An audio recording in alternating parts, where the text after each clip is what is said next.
मैनपुरी से सपा सांसद डिंपल यादव अपने संसदीय क्षेत्र के भोगांव विधानसभा क्षेत्र के ग्राम मरहरी पहुंची, जहां कारगिल शहीद ओमपाल सिंह के साथ साथ समाजवादी पार्टी के मूल कार्यकर्ता सियाराम सिंह यादव की मूर्ति का अनावरण डिंपल यादव ने किया। जिसके बाद सांसद डिंपल यादव ने मीडिया कर्मियों से रूबरू होकर भारतीय जनता पार्टी पर जमकर निशाना साधा। उन्होंने राम मंदिर पर बोलते हुए कहा कि हम तो मन से भगवान राम के साथ है, सबको भगवान राम के आदर्शों को अपने जीवन में उतारना चाहिए और जो लोग राम राम कर रहे हैं उन्हें अपने आप से पूछना चाहिए क्या वह राम के आदर्श संस्कारों को अपने जीवन में उतार पाए हैं या नहीं। हम तो मन से भगवान राम जी के साथ हैं। मैंने पहले भी बोला था कि हम सबको भगवान जो राम है उनके आदर्शों को अपने जीवन में उतारना है और उनके मार्ग पे चलना है। तो जो राम राम जो कर रहे हैं उनको अपने आप से पूछना चाहिए कि क्या वो भगवान राम के जो आदर्श हैं, जो उनके संस्कार हैं, क्या वो उनको अपने जीवन में उतार पाए हैं कि नहीं उतार पाए हैं। ऐसा कुछ नहीं। नेता कोई उत्तर प्रदेश के मुख्यमंत्री कोई भी आते जो भगवान बुलाते हैं तब दरबार में जाया जाता है, ये सबको बात पता है।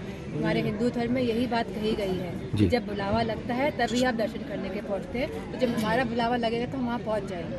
कांग्रेस नेता आचार्य प्रमोद कृष्णन के इंडिया गठबंधन पर किए गए सवाल पर डिंपल यादव ने कहा कि इंडिया गठबंधन में समाजवादी पार्टी हमेशा से रही है और अब हमें ये देखना है कि भारतीय जनता पार्टी से कौन मजबूती से लड़ सकता है। कांग्रेस के वरिष्ठ नेता आचार्य प्रमोद कृष्णन ने एक बात कही है इंडिया गठबंधन को लेके।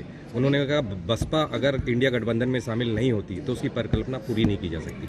तो इसको लेके समाजवादी पार्टी, आचार्य प्रमोद कृष्णन कांग्रेस के वरिष्ठ नेता हैं, उन्होंने कहा बीएसपी स्थानीय दलों को बताया दीमक। मैं समझती हूँ कि इंडिया गठबंधन में समाजवादी पार्टी शुरू से रही है और अब हमें ये देखना है कौन मजबूती के साथ भाजपा से लड़ सकता है। और मेरा मानना है कि हम जिस गठबंधन में है हम उस गठबंधन में बढ़िया करेंगे और जो सीट जहाँ से जो जीतने लायक होगा उन्हीं को सीट दी जाएगी, जिससे कि मजबूती के साथ भाजपा के सामने खड़े दिखाई दे। ईवीएम द्वारा चुनाव होने डिंपल यादव ने कहा कि समाजवादी पार्टी की हमेशा से मांग रही है कि अगर बैलेट पेपर से चुनाव होगा तो बेहतर रहेगा, क्योंकि पूरे विश्व में बैलेट पेपर से ही चुनाव होता है और होना भी चाहिए। क्या समर्थन मिला है? कंट्रीज हैं, चाहे वह अमेरिका हो, चाहे वह जर्मनी हो, चाहे वह कोई भी देश हो, पूरे विश्व में सब जगह आज बैलेट पेपर से चुनाव हो रहे हैं। ईवीएम्स आई थी, लेकिन ईवीएम्स का जो यूज़ है इसको बंद करके लोग वापस बैलेट पेपर में आए हैं।